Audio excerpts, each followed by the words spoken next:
प्रकृति शब्द का जिक्र गीता अध्याय 14 श्लोक 3 से 5 में हुआ है। आइए देखते हैं। यह है पवित्र गीता जी, जिसके अध्याय 14 के श्लोक 3 में गीता ज्ञानदाता कहता है कि हे अर्जुन, मेरी मूल प्रकृति को तू संपूर्ण भूतों की यानी सर्व प्राणियों की योनि जान, मतलब पैदा करने वाली जान। वो प्रकृति गर्भ धारण करने वाली है। मैं उस योनि में गर्भ को स्थापना करता हूं। इसके संयोग से सब प्राणियों की उत्पत्ति होती है। फिर गीता अध्याय 14 श्लोक 4 में यह ब्रह्म कहता है कि हे अर्जुन, सब योनियों में जितनी मूर्तियां अर्थात शरीरधारी प्राणी उत्पन्न होते हैं, मूल प्रकृति तो उन सब की गर्भ धारण करने वाली माता है और मैं बीज को स्थापना करने वाला पिता हूं। फिर गीता अध्याय 14 श्लोक 5 में इसी ब्रह्म ने कहा है कि हे अर्जुन, सत्वगुण, रजोगुण और तमोगुण, ये प्रकृति से उत्पन्न तीनों गुण अविनाशी जीवात्मा को शरीर में बांधते हैं। यहां गीता ज्ञानदाता, जिसको संत रामपाल जी महाराज ने ब्रह्म बताया है, जो ब्रह्मा विष्णु महेश के पिता हैं, ये श्री कृष्ण में प्रवेश करके कहते हैं कि हे अर्जुन, इस मूल प्रकृति से सब प्राणियों की उत्पत्ति होती है और उस मूल प्रकृति के गर्भ में मैं बीज स्थापित करता हूं तथा तीनों गुण यानी रजगुण ब्रह्मा, सतगुण विष्णु तथा तमोगुण शिव इसी मूल प्रकृति से पैदा हुए हैं और इस संसार में ये तीनों ही सबको बांधे हुए हैं। अब संत रामपाल जी महाराज देवी भागवत पुराण से सिद्ध करते हैं कि ये मूल प्रकृति देवी दुर्गा जी हैं और इनके पति ब्रह्म हैं और इसी ब्रह्म और देवी दुर्गा से तीनों देवताओं ब्रह्मा विष्णु महेश की उत्पत्ति हुई है।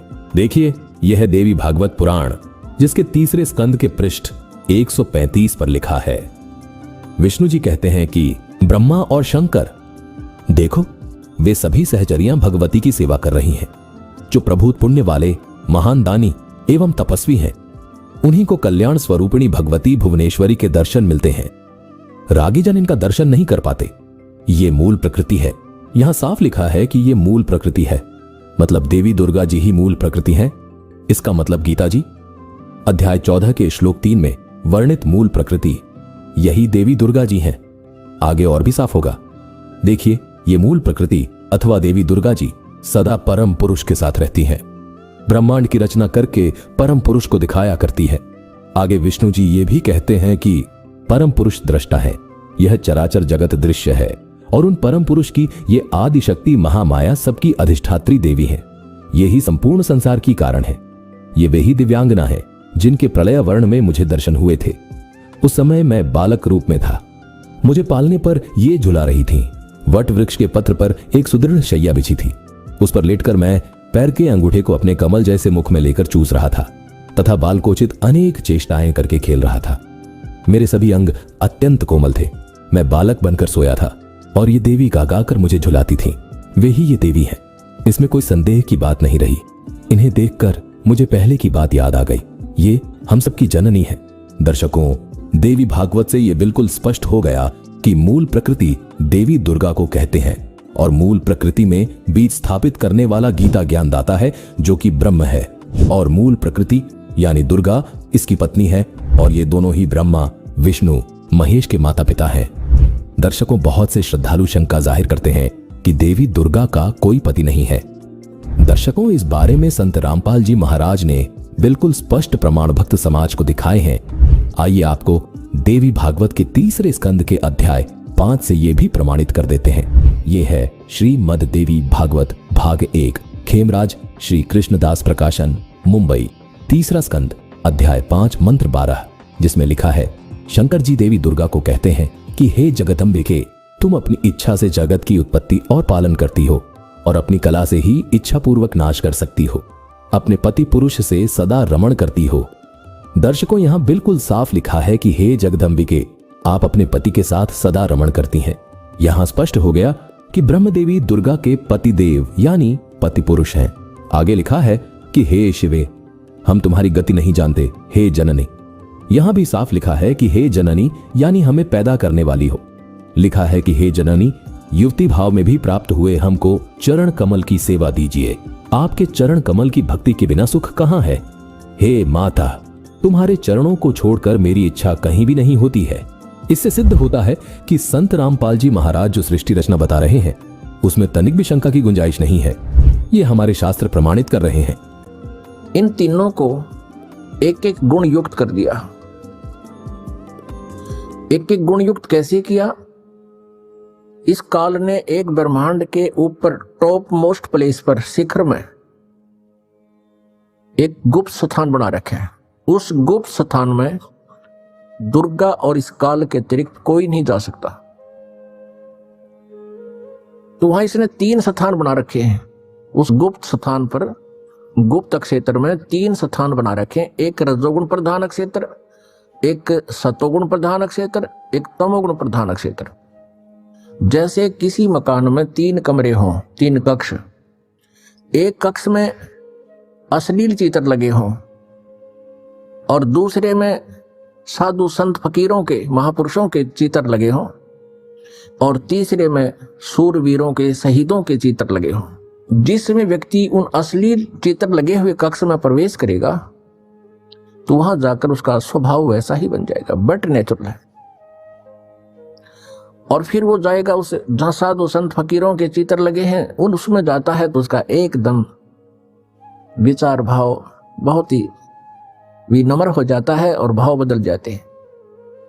ऐसे ही जब वो जिस कक्ष में सूरवीरों के, शहीदों के चित्र लगे हैं तो वहां जाते ही उसका अपने आप मनोबल उसी प्रकार का हो जाता है, स्वभाव बन जाता है। तो ठीक इसी प्रकार इन तीनों पुत्रों को रजगुण युक्त ब्रह्मा जी को जब कैसे बनाया कि दुर्गा को अपनी पत्नी रूप में, इस श्री देवी को पत्नी रूप में रखा। जब ये रजोगुण प्रधान क्षेत्र में निवास करने लगे तो उस समय इस क्षर पुरुष ने, ज्योति निरंजन ने अपने 5 मुख बना लिए और वहां रहने लगे। इन दोनों के संयोग से जो पुत्र उत्पन्न हुआ वो पंचमुखी हो गया। और जब तक वो उस रजोगुण प्रधान क्षेत्र में रहे इन दोनों का मनोभाव ऐसा ही बना रहा, जिस कारण से वो सभी गुण ब्रह्मा जी में प्रवेश कर गए। और फिर बचपन से ही ब्रह्मा जी को इन्होंने कोमा में कर दिया, परवरिश जारी रखी। जैसे देखा है, एक बता रहा था कि 10 वर्ष से एक लड़का कोमा में है, एक व्यक्ति का कोमा में एक पाइप के द्वारा उसमें आहार पेट में भेज देते हैं। तो ऐसे रखते हैं, ये कोमा में रखते हैं, युवा होने पर इनको सचेत कर देते हैं। अब दूसरे क्षेत्र जो सतोगुण प्रधान क्षेत्र है उसमें ये काल विष्णु रूप बना लेता है, ये क्षर पुरुष, और अपनी पत्नी दुर्गा को वहां रखता है महालक्ष्मी रूप बना के।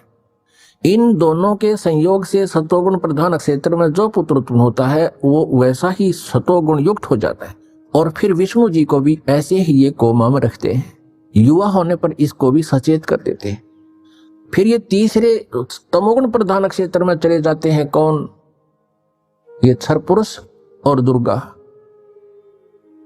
अब श्री देवी का वहां रूप पार्वती जैसा बना लेते हैं और स्वयं ये शिव रूप बना लेता। जैसे शिव जी का आप रूप देखते हो ऐसा ही तो शिव रूप बना लेता है। और उस तमोगुण प्रधान क्षेत्र में रहते हैं, वहां इनके संयोग से जो पुत्र उत्पन्न होता है वो ऑटोमेटिकली तमगुण युक्त हो जाता है। और जब वो पुत्र बड़ा होता है उससे पहले उसको कोमा में रखते हैं, उसी तरह युवा होने पर उनको सचेत कर देते हैं। जब ये युवा हो जाते हैं तीनों को इकट्ठा कर देते हैं।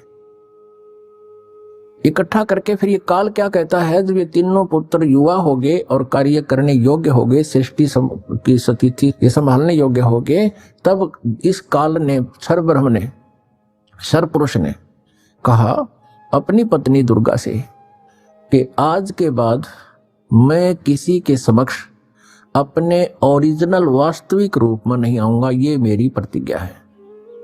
और आप जाओ नीचे इन लोकों में, 21 ब्रह्मांडों में, और संभालो सारी सृष्टि को। अब दुर्गा ने कहा कि ज्योति निरंजन मैं तेरे बस पड़ गई हूं, अपने पैर पे मैंने आपको कुल्हाड़ा मार रखा है, कुल्हाड़ी मार ली, अब तू जैसे नाच नचाएगा मुझे नाचना पड़ेगा। एक बात बता, मैं स्त्री अकेली कैसे इतने लंबे चौड़े ब्रह्मांड को चलाऊंगी, आप मेरे साथ रहोगे तुम। तब उसने कहा कि मैं गुप्त रहूंगा, कभी किसी के समक्ष नहीं आऊंगा, अपनी योग माया से छुपा रहूंगा, लेकिन मैं तेरा सहयोग पल पल पर देता रहूंगा। तू तो केवल निमित्त मात्र होगी, जो भी कुछ करूंगा मैं अपना आप करूंगा, मेरे कर्म अलौकिक होंगे।